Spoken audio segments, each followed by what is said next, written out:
और अब हम आपको करेंसी वाली क्रांति की इनसाइड स्टोरी दिखाएंगे। आज मैंने देश के वित्त मंत्री अरुण जेटली के साथ एक संवाद किया और इस संवाद में कई ऐसी बातें निकलकर सामने आई जो अब तक शायद आपको पता नहीं होंगी। आज मैंने आपके मन में उठने वाले कई सवाल सीधे अरुण जेटली से पूछे। हमने उनसे ये पूछा कि इस फैसले और इससे जुड़ी पूरी प्रक्रिया को इतना गुप्त कैसे रखा गया और क्या इसके बारे में कैबिनेट मंत्रियों को भी जानकारी नहीं थी। हमने उनसे यह भी पूछा कि क्या 2000 रुपए का नोट लाने से काला धन और नहीं बढ़ेगा। इन सवालों के जवाब आज आपको सुनने चाहिए। अरुण जेटली ने देश के ईमानदार लोगों का हौसला भी बढ़ाया है। उन्होंने कहा है कि भारत के ईमानदार लोगों को पहली बार प्रीमियम मिला है।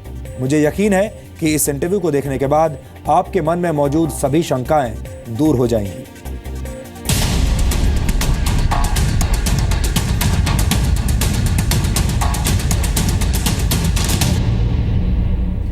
नमस्कार, इस स्पेशल ब्रॉडकास्ट में आपका स्वागत है। मैं हूं सुधीर चौधरी और पिछले कुछ दिनों से देश में जो कुछ हो रहा है वो सब आप जानते हैं। जो तस्वीरें आपने शायद कल्पना भी नहीं की थी वो तस्वीरें आपको देखने के लिए मिल रही हैं। और हंसी मजाक में लोग ये भी कह रहे हैं कि पहले चेक बाउंस होते थे, अब कैश बाउंस हो रहा है। 500 रुपये और 1000 रुपये के नोट बंद हो गए हैं और नए नोटों के लिए पूरे देश में इस वक्त लोग लाइन में भी लगे हुए हैं, लोगों को मिल रहे हैं। लेकिन ये एक आर्थिक क्रांति के तौर पर इसको देखा जा रहा है। इस वक्त आज के दिन अगर किसी एक व्यक्ति से आप बात करना चाहेंगे तो वो व्यक्ति और कोई नहीं हो सकता वित्त मंत्री अरुण जेटली के अलावा। इसलिए हमारे साथ अरुण जी इस वक्त हैं। आपके मन में जो सवाल आ रहे होंगे वो भी हम पूछेंगे और आगे रोड मैप क्या है उसके बारे में भी पूछेंगे। अरुण जी, आपका बहुत बहुत स्वागत है। सबसे पहले तो हम आपसे यही जानना चाहेंगे कि 1.5 दिन हुआ है अभी इसको इम्प्लीमेंट हुए, अभी तक आपके पास लेटेस्ट फिगर्स क्या हैं, अभी तक कितनी प्रोग्रेस हुई है और आपको क्या फीडबैक मिला है पूरे देश से? देखिए, जिन लोगों के पास कैश था और वो कैश कानूनी था, स्वाभाविक है कि वो कैश को बैंक में जमा कराएं और आगे का जो खर्चा है चेक के माध्यम से करे, जिसके पास कार्ड है वो कार्ड के माध्यम से करे। और हमें ये उम्मीद थी कि ये कैश बैंकिंग सिस्टम में आएगा। जी, कुछ लोग परचून के खर्चे के लिए थोड़ा बहुत कैश जेब में रखना चाहते हैं, वो एक्सचेंज करते हैं कि जिसके लिए हम 4000 रुपया पर डे दे रहे हैं एक्सचेंज में, और बैंक में से आप विड्रॉ करना चाहें तो 10,000 रुपया एक दिन में विड्रॉ कर सकते हैं, एक सप्ताह में 20,000 कर सकते हैं। हमने पूरे पोस्ट ऑफिसेस जो लाखों की संख्या में हैं, banks 1.25 lakh branches, ATMs 2 lakh, जिनमें से बहुत अधिक मात्रा में, क्योंकि उनको आपको रिकैलिब्रेट करना पड़ता है। पहले वो पुराने नोटों के लिए कैलिब्रेटेड थे, अब छोटे साइज के नोट के लिए कैलिब्रेट हो रहे हैं। अभी उनमें ज़्यादा 100 के नोट हैं ATMs में। कुछ दिनों में धीरे धीरे 500 और 2000 के नोट भी उसमें आ जाएंगे। अभी पूरा बैंकिंग सिस्टम और पोस्ट ऑफिस सिस्टम और ATM से कितना पैसा गया इसके तो डेली फिगर्स आते हैं। कल रात को स्टेट बैंक के आंकड़े आए थे और स्टेट बैंक लगभग 25% बैंकिंग कैपेसिटी इस देश की स्टेट बैंक की है, और जो डिपॉजिट्स और एक्सचेंज स्टेट बैंक में हुआ वो कल रात तक लगभग 32,000 करोड़ का था। तो उसको 4 गुना लगा लीजिए, तो अंदाजन उस मात्रा में अब ATM, पोस्ट ऑफिसेज ये मिलाकर, और हमने पर्याप्त कैश रिजर्व बैंक ने पूरी इस व्यवस्था में डाला हुआ है। इसलिए, और टाइम 30 दिसंबर तक है, और इसकी शुरुआत में ही इतनी अधिक संख्या में लोग आए हैं और सबको पैसा मिल रहा है। अब थोड़ा तकलीफ होती है कि आपको, जिसका हमें खेद है कि वेट करना पड़ेगा। अगर आप 4 दिन बाद आएंगे तो कम वेट करना पड़ेगा, इसलिए पैनिक ज़्यादा ना करें। तो मैं मानता हूं कि बड़ी मात्रा में ये जो 14 लाख करोड़ रुपए के हाई डिनोमिनेशनल नोट्स हैं, शाम को हम फिर रीअसेस करेंगे कि कितने पहले 2 दिन में ले गए, और अच्छी मात्रा में अगर 2 दिन में ले गए तो उतनी ही संख्या फिर घटती जाएगी। मैं ये भी बता दूं कि इसमें ज़्यादा लोग वो आ रहे हैं जो कैश डिपॉजिट कर रहे हैं। जो कैश डिपॉजिट कर रहे हैं उनको बहुत ज़्यादा क्यू में नहीं लगना पड़ता। जो उस कैश में से विड्रॉ करते हैं 10,000 रुपया, उनको भी बहुत ज़्यादा तकलीफ नहीं होती। हालांकि वॉल्यूम मनी का बहुत सीमित है ट्रांजैक्शन में, एक्सचेंज में। ये क्यूज जो आप देख रहे हैं अधिकतर एक्सचेंज के लिए क्यूज हैं, जिनको जेब में रखने के लिए स्वाभाविक खर्चे के लिए थोड़ा सा पैसा चाहिए, और वो भी हम लोग समझते हैं। तो इसलिए बैंक के लोग आधी आधी रात तक इसका प्रयास कर रहे हैं ताकि इस व्यवस्था को वो सफल बनाने का प्रयास करें। 1.5 दिन के बाद the finance minister of this country, is he a relaxed man और यू आर अंडर स्ट्रेस? देखिए, पूरे देश में कोई एक भी घटना नहीं हुई। छोटी मोटी तकलीफ लोगों को निश्चित रूप से वेट करने की हुई है, लेकिन इसका जो लॉन्ग टर्म ऑब्जेक्टिव है, हर व्यक्ति ये कह रहा है कि मुझे थोड़ी तकलीफ हो रही है, लेकिन ये जो किया है मोदी जी ने बहुत अच्छा किया है और देश को इससे लाभ होना है। और अगर देश की अर्थव्यवस्था स्वच्छ बन जाए, टैक्सेशन सिस्टम में चली जाए, बैंकिंग के माध्यम से चली जाए, फॉर्मल जीडीपी का साइज बढ़ जाए, और जो जितना ज़्यादा टैक्स इकट्ठा होगा वो भी तो इस देश के गांव और गरीब के लिए इस्तेमाल होता है, उसको क्यों कम किया जाए?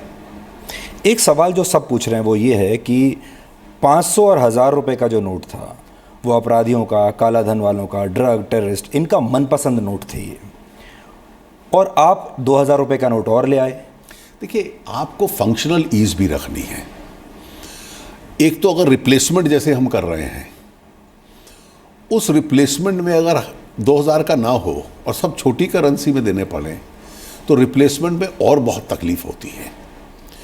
रिजर्व बैंक का तो ओरिजिनल सुझाव 5000 10,000 का था, वो सरकार को स्वीकार नहीं था, तो इसलिए 2000 के कुछ रहेंगे। और ये भी आपको रिप्लेसमेंट की ईज के लिए रिजर्व बैंक ने सजेस्ट किए हैं। मुद्रास्फीति, इन्फ्लेशन भी बढ़ती है, जो आज से 15 साल पहले 1000 में आ जाता था, आज उसकी कीमत कितनी है, ये सब फैक्टर्स देखने पड़ते हैं। और सब सुझावों के बाद आरबीआई ने सजेस्ट किया, जो सरकार ने स्वीकार किया। ये कदम वाकई क्रांतिकारी है। इतने दिन से इस देश में और भी सरकारें आई, लेकिन कोई कर नहीं पाया ये आइडिया आया कैसे, और ये आइडिया किसका था? देखिए, ब्लैक मनी के खिलाफ मूवमेंट हो, ये एक डिमांड रही है। अडवाणी जी ने यात्रा की, बाबा रामदेव ने पूरा आंदोलन किया, अन्ना हजारे के आंदोलन का भी एक ये मूल हिस्सा रहता था। और बाबा रामदेव इसको बार बार कहा करते थे कि स्मॉल करेंसी डिनोमिनेशंस में जाइए, प्लास्टिक करेंसी की तरफ जाइए। और वो उदाहरण विदेशों का देते थे, जैसे लोग, अब इंग्लैंड में सबसे बड़ा नोट 50 पाउंड का है, यूएस में $100 का है, तो इसलिए इस तरह के वो उदाहरण देते थे। लेकिन हिंदुस्तान में केवल एक कदम उठाने से ये समाप्त हो जाएगा, ऐसा नहीं है। 2.5 वर्षों में मोदी जी ने जो नीति दी, जो हमारा मंत्रालय जिसको लागू करता है, पहला काम हमने किया, जनधन के अकाउंट खोले ताकि हर भारतीय का बैंक का खाता हो। आज मनरेगा के वर्कर को भी पैसा चेक से मिलता है उसके खाते में। दूसरा काम हमने किया, विदेशी खाते जो थे आप जाके डिक्लेयर कीजिए, नहीं तो केस चलेंगे। जिन्होंने नहीं डिक्लेयर किए, आज HSBC वगैरह केस चल रहे हैं। फिर हमने देसी ब्लैक मनी के लिए IDS स्कीम लाए, कम क्लीन, पेनल्टी दीजिए, नहीं तो आप फंसेंगे। बेनामी ट्रांजैक्शन हमने रद्द कर दी है कानून बनाकर। जो पैसा घूमकर बाहर मॉरिशस और साइप्रस और सिंगापुर के रास्ते से आता था, 2 रास्ते हमने बंद कर दिए, तीसरा रास्ता बंद होने वाला है। उसके बाद हमने पूरे विश्व के एक एक देश से ट्रीटी की। स्विट्जरलैंड ने भी कहा हम रियल टाइम इंफॉर्मेशन देंगे, यूएस भी कह रहा है, और 2017 तक रियल टाइम इंफॉर्मेशन, अभी तो बहुतों के बारे में जानकारियां हमें आएंगी। उसके बाद ये सारी केसेस डाले लोगों के, जिनके HSBC या लिंचनस्टाइन के केसेस थे। ये पूरी एक व्यवस्था उस दिशा में चल रही थी, और कोई भी अगर इसका अच्छा ऑब्जर्वर होता तो विश्लेषण कर लेता कि अगला कदम ये है कि देश की जो एक पैरेलल इकोनॉमी चल रही है, जिसका साइज न जाने कितना बड़ा है, उस इकोनॉमी को भी समाप्त करने का ये प्रयास करेगी सरकार। इससे अगला सवाल मन में जो आता है वो ये है कि how did you manage to keep it such a secret? देखिए, मैं ये सरकारी तंत्र की सफलता मानता हूँ। अब आप इस ऑपरेशन को देखिए, आप सरकार ने तो पॉलिसी डिसीजन लिया, उस पॉलिसी डिसीजन के बाद गवर्नमेंट, जो सिक्योरिटी प्रेसेस हैं, वहाँ महीनों से ये नोट छप रहे हैं। रिजर्व बैंक की टीम ने डिज़ाइन किया, रिजर्व बैंक ने की सुपरविजन में प्रिंटिंग होती है, हमारा मंत्रालय भी इन्वॉल्व रहता है, कुछ प्रेसेस उनके पास है, कुछ प्रेसेस हमारे पास है। उसके बाद इन नोट्स के बंडल बनते हैं। बंडल बनने के बाद ये करेंसी चेस्ट में जाते हैं। करेंसी चेस्ट में जाने के बाद ये देश की 1.25 लाख ब्रांचेस में डिस्ट्रीब्यूट होते हैं, पोस्ट ऑफिसेज में डिस्ट्रीब्यूट होते हैं, एटीएम्स में जाके फिक्स होते हैं। उसके बाद इसकी कानूनी प्रक्रिया ये है कि एक सेंट्रल टीम इसको मॉनिटर करती है, जिसमें रिजर्व बैंक के लोग, प्रधानमंत्री कार्यालय और वित्त मंत्रालय के लोग रहते हैं। फिर रिजर्व बैंक का बोर्ड उस दिन मिला 6 बजे शाम को, उसने रिकमेंडेशन अपनी की इसको कंसिडर करके। 7 बजे कैबिनेट ने उसको डिसाइड किया और फिर प्राइम मिनिस्टर का 8 बजे भाषण हुआ और ये सारे के सारे लाखों स्थानों पर नोट पहुंचे और एकदम पूरे देश को तब पता चला। आप ये निर्णय तब अनाउंस करेंगे जब आपके पास पूरा रिप्लेसमेंट सिस्टम तैयार होगा। अगर मान लीजिए रिप्लेसमेंट सिस्टम ही ना होता तो पूरी अर्थव्यवस्था रुक जाती। तकलीफ ज़रूर हो रही है, लेकिन 24 घंटे के भीतर एटीएम्स को भर देना, बैंक्स की ब्रांचेस को भर देना, पोस्ट ऑफिसेस को भर देना, बैंकिंग कॉरेस्पॉन्डेंट्स के पास पैसा पहुंच जाना और फिर रिप्लेसमेंट से काम चलता रहे, ये एक हम लोग प्रयास कर रहे हैं। और इसमें मुझे केवल खेद इस बात का है कि ये ऐसी मूव है, पूरा देश एक ग्राउंडस्वेल है, इसका समर्थन कर रहा है। हर ईमानदार आदमी को लगता है कि पहली बार ईमानदार होने का मुझे लाभ मिल रहा है, मुझे चिंता नहीं। और जो ये दूसरा गलत तरीके से पैसे बनाता था, ये ज़मीन पे उतरा हुआ है, अब उसको ये सेटिस्फैक्शन है, प्रीमियम मिला है ईमानदारी पे। इसका तो सारे पॉलिटिकल फोर्सेस को इस्तेमाल करना चाहिए था। और इसके विकल्प में 2-3 राजनीतिक दल ऐसे हैं, एक ने कह दिया कि 7 दिन के लिए इम्यूनिटी दे दो, ये रफा दफा कर दिया जाए पैसा। दूसरे ने कह दिया कि ब्लैक मनी के खिलाफ कार्रवाई करना, तो फाइनेंशियल इमरजेंसी लग गई। इस देश के कुछ राजनीतिक दलों का और जनमत का, पब्लिक का कितना बड़ा डिस्कनेक्ट है, ये इससे स्पष्ट है। और पब्लिक का एटीट्यूड देखिए, मुझे तकलीफ हो रही है लेकिन मैं इसका स्वागत करता हूं, ये तो देश के हित में है। इस देश का आम नागरिक ये कह रहा है। पर आपको क्या लगता है, कांग्रेस, बहुजन समाज पार्टी, समाजवादी पार्टी, आम आदमी पार्टी, तमाम लोग, कई ऐसे राजनीतिक दल हैं जिन्होंने बहुत रिस्पॉन्सिबल स्टैंड भी लिया है। जेडीयू नीतीश कुमार ने लिया है, बीजू जनता दल ने लिया है, अन्य भी दक्षिण भारत के भी कुछ राजनीतिक दल हैं जिन्होंने इसका समर्थन किया है। और हम लोग तो चाहेंगे कि इसमें कोई राजनीति नहीं है, और इससे तो उल्टा राजनीति भी साफ सुथरी होगी। कल चुनावों के लिए पैसा लेने जाएंगे तो वो जिसने देना है वो कहेगा भी पहले मैं कैसे भी देता था, अब तो मेरे पास है ही नहीं, अब तो मुझे चेक देना है, आप भी अपना खाता चेक में रखो, मैं भी रखूंगा। चुनावों पर इसका क्या असर पड़ सकता है? और आप जानते हैं यूपी में चुनाव सस्ते हो सकते हैं जी, इससे चुनाव सस्ते हो सकते हैं और वो चुनावों के ऊपर एक प्रत्यक्ष असर पड़ सकता है अगर इसको ईमानदारी से हम लागू करें तो। ये जो इंटरव्यू है जेटली जी, ये मैं मध्यम वर्ग, किसान और हमारा जो दूसरा एक इंटरव्यू होता है जो इन्वेस्टर्स के लिए होता है, इंडस्ट्रियलिस्ट के लिए होता है, लेकिन ये मैं इंटरव्यू आम जनता के लिए कर रहा हूँ। उनको आप क्या ब्रॉड मैप समझाना चाहेंगे? देखिए, क्या सस्ता होगा? आप अपना माइंडसेट बदलिए, मेरा पहला कहना है। आज तक हमारा मन ये था कि हर चीज़ कैश में चल सकती है। अब एक डिमांड उठी भी, प्राइवेट हॉस्पिटल्स में अलाउ कर दो कैश, पुरानी करेंसी। भाई आप अपने बैंक में पैसा डालिए और चेक काट के दे दीजिए पुराने हॉस्पिटल को। कांग्रेस पार्टी ने कहा शादी के शगुन के लिए कैसे होगा। अरे ये कहाँ लिखा है कि एक पवित्र अवसर होता है शादी, वो केवल ब्लैक मनी में ही होगी। आप शगुन डालना चेक से डाल दीजिए। मंदिरों को अलाउ कर दीजिए, भाई मंदिर में जो रोज चढ़ावा आता है वो शाम को बैंक में चला जाए तो देश के भी काम आ जाएगा, भगवान के भी काम आ जाएगा। ये कौन सी संस्कृति या धर्म में लिखा है कि मंदिर का पैसा केवल काले धन का ही होगा? किसान को फसल का तो वो कैश में मिलता है, तो भाई किसान उसको असुरक्षित तरीके से घर में पोटली बांध के जो रखेगा, इससे बेहतर है बैंक में रख दे, टैक्स तो उसको लगना नहीं है, सुरक्षित भी रहेगा और उस पर ब्याज भी मिल जाएगा उसको। हमें तो, और इसलिए हमें अपना माइंडसेट बदलना पड़ेगा। मुझे पेट्रोल डलवाना है तो मैं कार्ड से डलवा सकता हूं, मुझे टोल लेना है, पूरी दुनिया जी रही है इस सिद्धांत पे। हमारा देश को पाते कुछ समय लगेगा, मैं नहीं कहता कि ओवरनाइट बदलाव आएगा, लेकिन 100% कैशलेस हो चुका है। देखिए बहुत देश हो चुके हैं, हमें उसमें बहुत समय अभी लगेगा, लेकिन ये उस दिशा में तो बढ़ना हम लोग शुरू करें।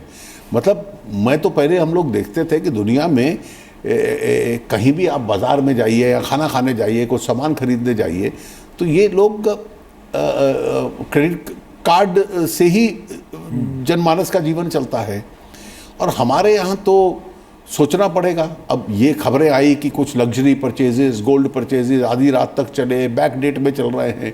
अब सरकार का एक इकबाल होता है, तो सरकार को उसमें तो कड़ी कार्रवाई करनी पड़ेगी।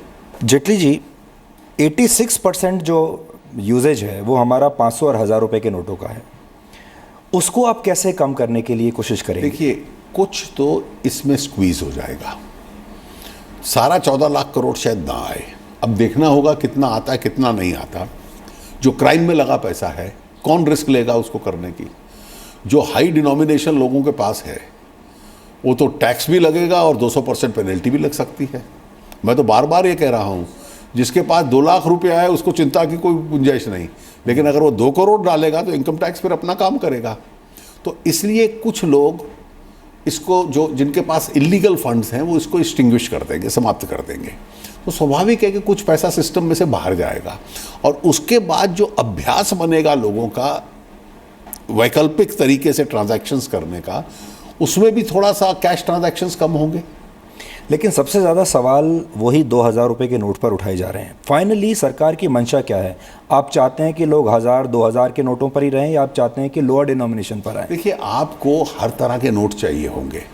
आफ्टर ऑल आपको खर्चे के लिए, इन्फ्लेशन देखते हुए चाहिए होंगे। सवाल ये है कि जिसके पास लॉफुल पैसा 1000 या 2000 का नोट है, जो कानूनी है, तो उस पर मुझे कोई एतराज़ नहीं है, लेकिन वो इलीगल अक्यूमुलेशन हो जाए, मुझे इतराज़ केवल उसमें है। अब इस बार आपको कैसे पता चलेगा कि जब फिर से लोग 1000 या 2000 को इलीगली रखना शुरू करेंगे, देखिए, and it will again start from zero again? इसमें आप सरकार केवल एक कदम नहीं उठा रही। जीएसटी के बाद जनरेशन मुश्किल होगा। हमने जो पैन कार्ड रिक्वायरमेंट्स दी हैं, उसके बाद उसका खर्चा मुश्किल होगा। मतलब आज हम चारों तरफ से ब्लैक मनी को कर्टेल करने के लिए, एसआईटी तो ये भी कह रही है कि स्टोरेज अगर हो एक सीमा से ज़्यादा, उसको कॉन्फिस्केट का पावर होना चाहिए। अभी सरकार ने उस रिकमेंडेशन को स्वीकार नहीं किया, लेकिन अगर कुछ लोग सोचते हैं कि कानून तोड़ना मेरा अधिकार है और ब्लैक मनी से डील करना एक फंडामेंटल राइट है, तो शायद हमें उस एसआईटी की उस रिकमेंडेशन पे भी विचार करना पड़े। क्या ये सही है कि कैबिनेट में भी बहुत सारे मेंबर्स को नहीं पता था ये होने वाला है जब उस दिन कैबिनेट मीटिंग हुई? स्वाभाविक है कि इसमें एक गोपनीयता होती है, और वो गोपनीयता कैबिनेट के सामने जब रखी गई तो प्रधानमंत्री जी ने उन सबको, अपने सहयोगियों को समझाया कि ये विषय क्या है। मेरा आखिरी सवाल, एक वित्त मंत्री होने के नाते ये एक बहुत बड़ा अनुभव है कि इस तरह देश की करेंसी को चेंज कर दिया जाए, और ये हर वित्त मंत्री के जीवन में किसी ने ऐसा किया नहीं। आपका अनुभव ये कैसा रहा? ये आपके बायोडेटा में एक नई चीज़ है जो कि दुनिया में बहुत कम लोगों में होगा। मुझे लगता है कि ये अनुभव बहुत पॉजिटिव है, देश के हित में है, जनता इसके साथ है, और अच्छा रहता कि राजनीतिक दल, विशेष रूप से जो राष्ट्रीय दल हैं, कम से कम वो तो समर्थन करते हैं। लेकिन ये छोटा छोटा कहना कि भाई फलां को तकलीफ होगी, अब 10 दिन की तकलीफ के लिए हम देश का सुधार करना छोड़ दें, ये तो कोई अपने आप में उचित बहस नहीं है। जी, 1 ही मिनट और लूँगा मैं आपका। इससे पहले भ्रष्टाचार पर अन्ना हजारे ने एक, आपको याद होगा, पूरे मुहिम चलाई थी। तब भी लोग स्वेच्छा से आए थे, अपनी जेब से पैसा खर्च करके आते थे, और लोगों को उम्मीद थी कि भ्रष्टाचार मिटेगा। बाद में उनका दिल टूटा, उनका विश्वास भी टूटा। लेकिन इस बार फिर से लोगों ने एक नई शुरुआत की है, और लोग ये कह रहे हैं लाइन में लग के कि हम फिर से एक सेक्रीफाइस करने को तैयार हैं। देखिए, इस बार अगर हम नाकाम रहे, देखिए, हम लोग अभी तक एक स्वच्छ सरकार चला रहे हैं, कोई उस पर उंगली नहीं उठा पाता, और जितनी डिस्क्रिशंस हैं, जहाँ जहाँ भ्रष्टाचार की गुंजाइश है, वहाँ वहाँ हम प्लग कर रहे हैं। और कम से कम इस सरकार का प्रयास ये होगा कि राजनीतिक भ्रष्टाचार को तो जड़ से उखाड़ दें, और उसके बाद बाकी भ्रष्टाचार को भी समाप्त करें। आपने ले लिए नए नोट अपने लिए, घर के खर्चे के लिए? मेरे बेटे ने लिए हैं अभी। Thank you so much sir, thank you, और हमारी बहुत बहुत शुभकामनाएं। Thank you. Thank you.